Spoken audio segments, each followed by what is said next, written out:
Right, so yes, these words were said to me in the first few days of joining the company, and it's been a bit of a continuing theme ever since. And this is just a bit of a story of how we've sort of tried to navigate and steer away through things. So I've been working in market research side for about 17 years, and then came to International Stadia Group in 2017, who then became legends over a transitional period.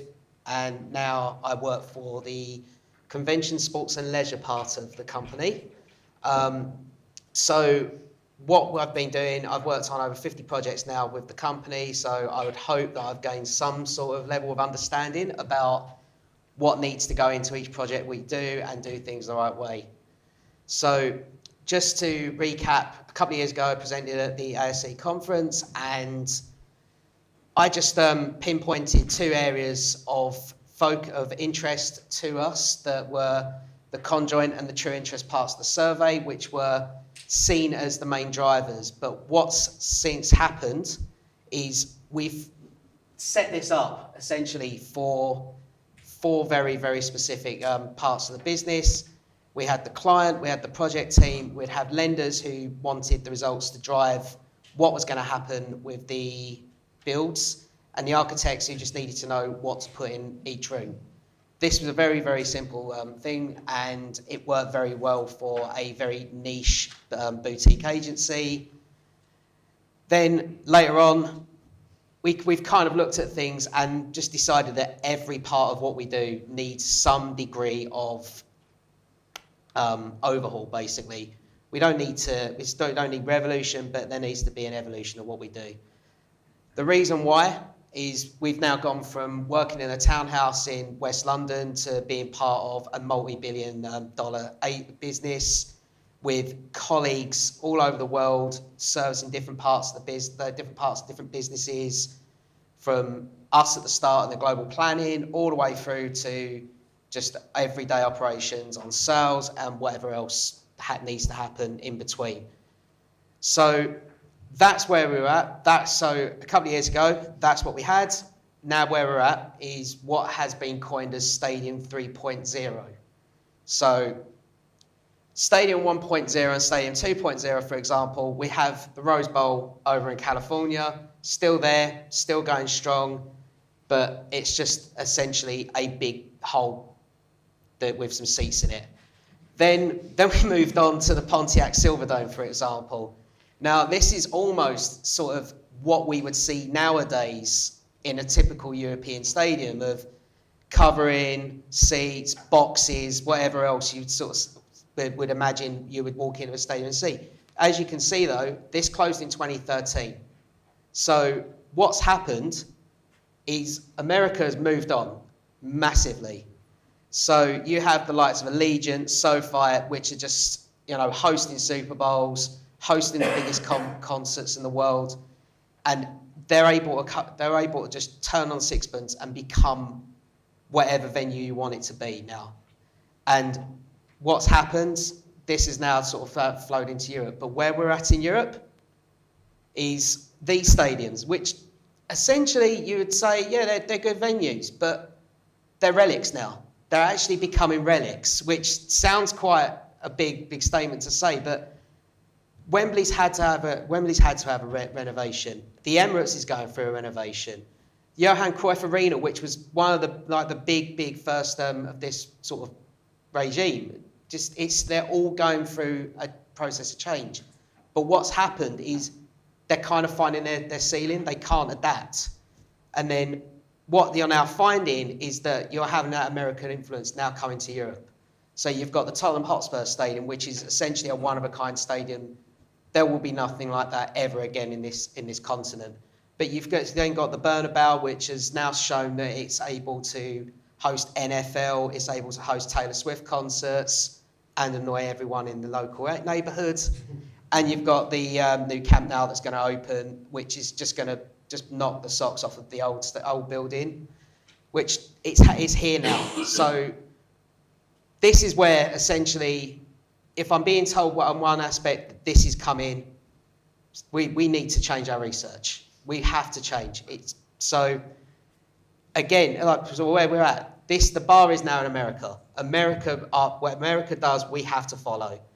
44 teams, it's recently been announced, 44 teams in America are going to have their leases expire in the next decade. That's going to mean they're going to be all in an arms race now to have the best arenas, the best in class. They want to get those tours. They want to get those events outside of, say, an ice hockey game or a basketball game. They want to have those tours turn up.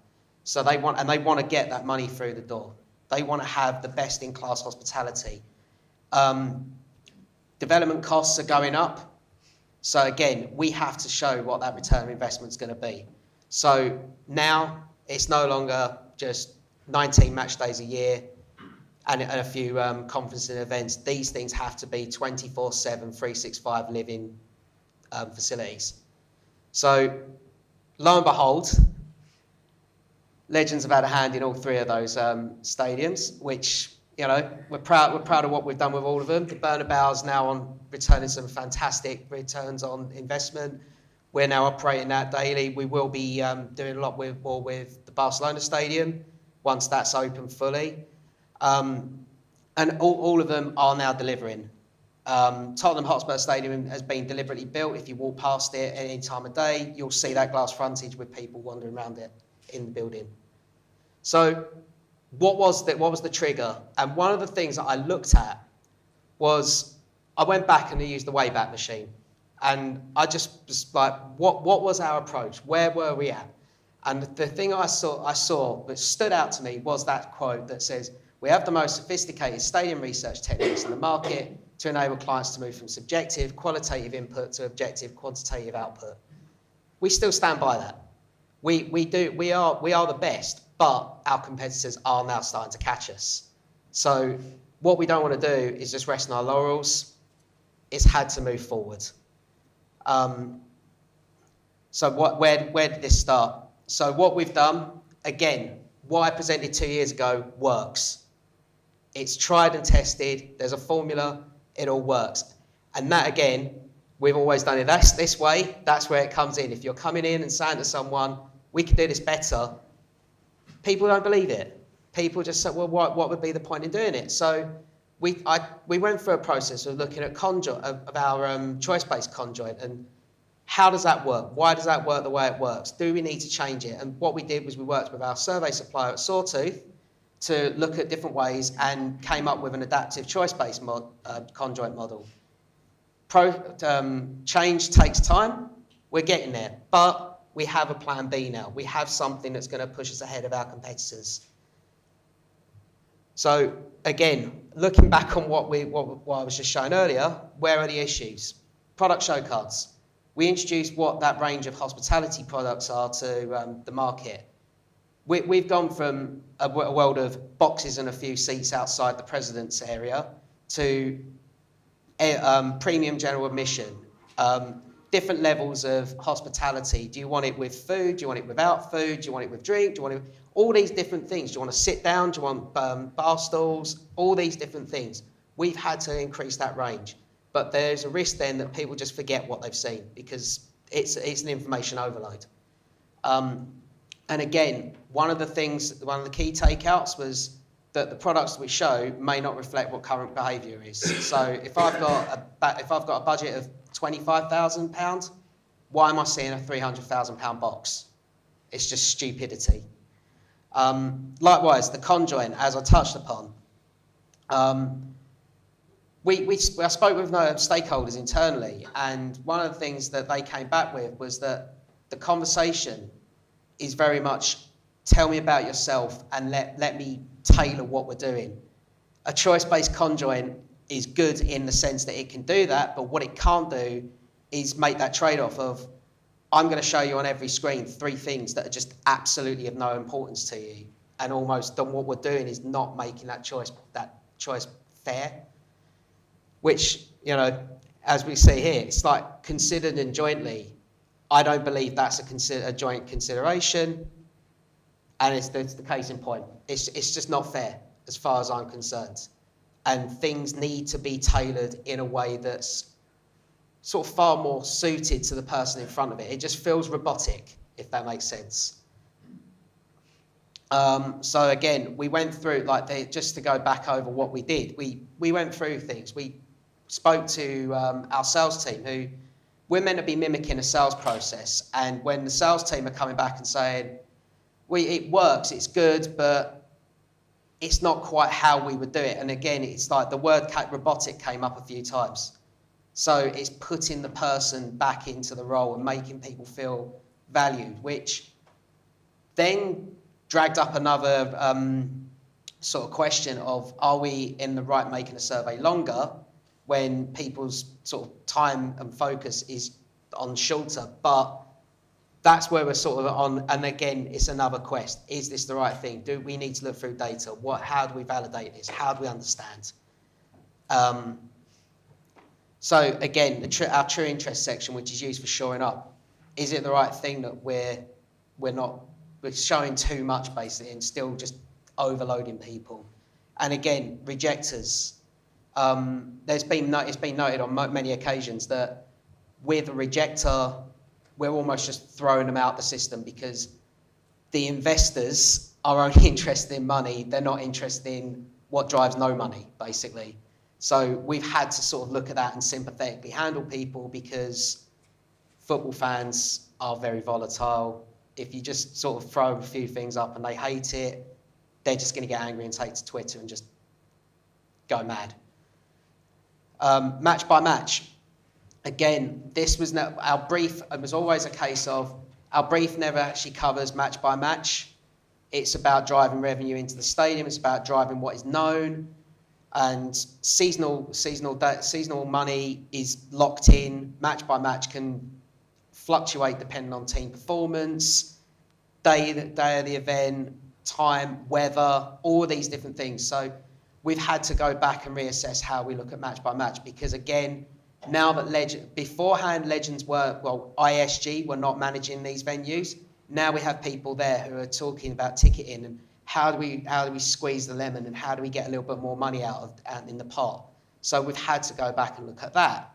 Food and beverage, it's the same thing. We have F&B partners around the business, and we essentially just had a frame of, do you want a burger, do you want a hot dog? And again, it kind of fitted a purpose, but now all of a sudden, is there a local dish? And having those boots on the ground around the world is helping drive those questions. Non-match day activity, exactly the same thing. We don't know what people want in a club shop. We operate club shops. The sales team in hospitality, what little things can be added on top to make the experience the right experience? Is there a need to let people use spaces on a non-match day? How do we tie that in? What discount can we give them, and so on? And then finally, demographics is also another part of the problem. That again, we've always done it this way. One size fits all approach was just to ask the same questions in every market. And essentially, we then find out down the line that what we're doing is actually we're collecting data in an invalid way in a certain country, because we're just applying the same thing. So again, is that learning? And to be honest with you, like, my background is from operations, not as a researcher. And a lot of the knowledge is something where I have to utilize the network around me all the time to be able to understand where we're going. So what have we done in the meantime? We've started to create a better experience for survey takers. We want it to be stimulating. We want it to be closer to the sales process. We want to make sure that the way people will go through the survey is reflective of their budget, because people want to see the big things. But I mean, essentially, if you say you want to buy a car and you've got money for a Ford, why would I talk to you about a Lamborghini, for example? And that's where we're starting to take this more in a direction of. And the main thing is that, again, I go back to the 16, like there's 10 of us working in a townhouse in West London. I've got hundreds of colleagues now, and these colleagues, where we were going back to the phrase, we are the best at what we do. Those people who are selling the food and beverage experiences and who are selling the ticketing, they're the best at what they do. And it's very easy when you're sort of when you're an acquisition to miss just what wide world you're actually working in now and the access that you have to actually guide what you do. And likewise, we've started redeveloping our conjoint exercises. We're looking at better use of data analysis. We're creating partnerships with our internal partners or partnerships with technology partners, which is then going to provide a spine. So then we can start looking deeper into the data that we've got, and also looking for any overlap, because previously every job we did was a white elephant. Now what we've got is the capability to start looking at how we can sort of align this and create automation where possible. So just to wrap up, what's been learned on the way? Number one, don't be the bull. I've got a ball in a china shop in the stadium there, but essentially I went in on that first week, and when I heard that the first time, it was just like bang, it was like red rag. I just went mad. I was like, what am I doing here? This is nuts. I can't deal with this.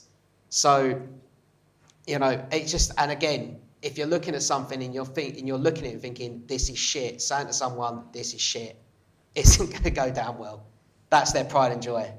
So, you've got to be a little bit more calm about things. You want change, it's not going to happen. Collaboration, like I said, going around and speaking to stakeholders around the business has been one of the greatest things I've had given to me, because I went to our summit in Madrid, met with so many stakeholders, and we've now had ongoing conversations. We pick up the phone, we'll just talk about anything, but then we'll start asking, what have you learned in this market? What have you learned over there? And it's great because that information feeds everything that we do.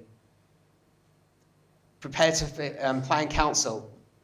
Every time I pick up the phone and have a conversation, something will come up. There'll be a gripe in the business. There'll be something, or they'll say, oh, you don't give me this, or I don't understand this. And then lo and behold, we've then just worked something out that helps each other. So going back and forth, these things really do help. Everyone benefits from it. It takes time. Like I said, I'm 7 years down the line now with the company, and 7 years on, the pace has been glacial, to be honest with you, and we're getting there, but it's been slow. I would have wanted to do this in 6 months, but this is what happens. Don't be a drip. We are as a company, we're data rich, information poor. We're suffering from this, but again, this is the victim of white elephants in every project, not being able to align anything. But now what we're doing is we're working to resolve this, because every day that we miss, it's almost like we're going 2 steps backwards, and it really is to that level. And finally, it's another animal on screen. Don't let the tail wag the dog.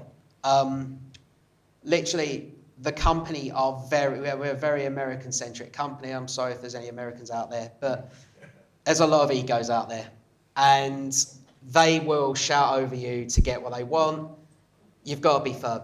You've got to be firm with people, because what has happened is we recently did some research. I sat in a room and said, "You're asking too much. We're making the exercises too long," and they just kept on and on and on. And then eventually you relent, it goes wrong. And then you kind of got to sit there and try not to be smug, saying to someone, told you so, and you've probably just wrecked like 300 million's worth of the investment. But, try not to let the tail wag the dog. And that's it. Thank you.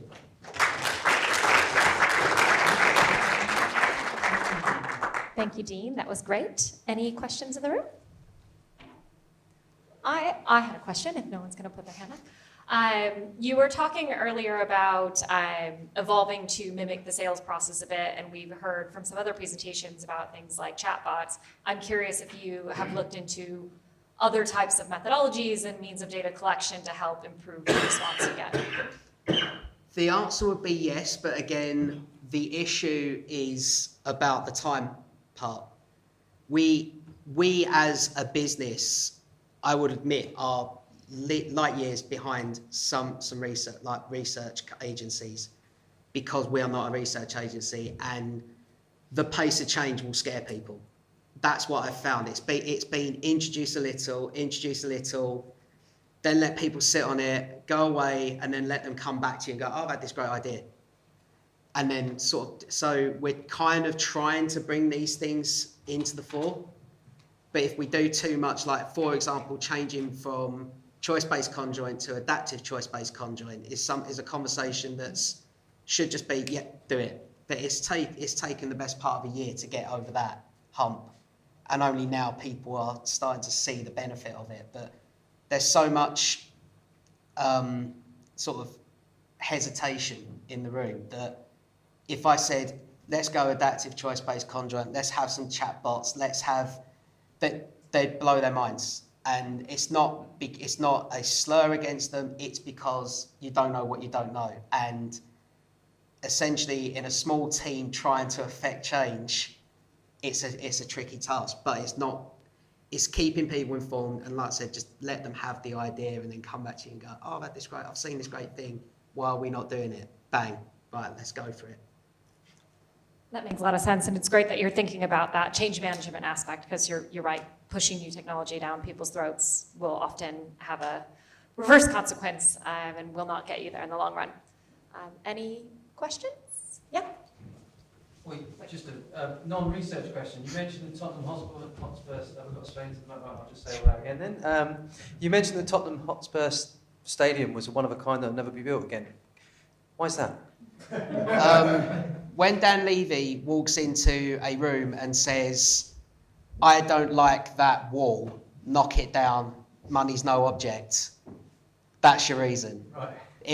There will never ever be a situation like that again unless another Roman Abramovich rocks up. But now there's so many sort of financial fair play things at stake. There's fear of doing it. Like, Everton have just had sanctions put against them because they changed how they were spending money, put it into the stadium, got approval, and then got told, no, you didn't do it the right way, or didn't submit this by the right time, so we're going to dock points off you. There's so much to it. But yeah, I mean, it's just Dan Levy's legacy to Tottenham Hotspur, basically, that it just will never happen again. The attention to detail in that stadium just is one of a kind.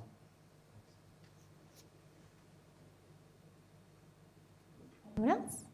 Everyone ready for the next break? Oh. Ian, what's it been like going from research supplier side to client side? Do you miss the good old days? Yes and no. I miss the camaraderie of working in research, but I also don't miss the lack of perks, if that makes sense.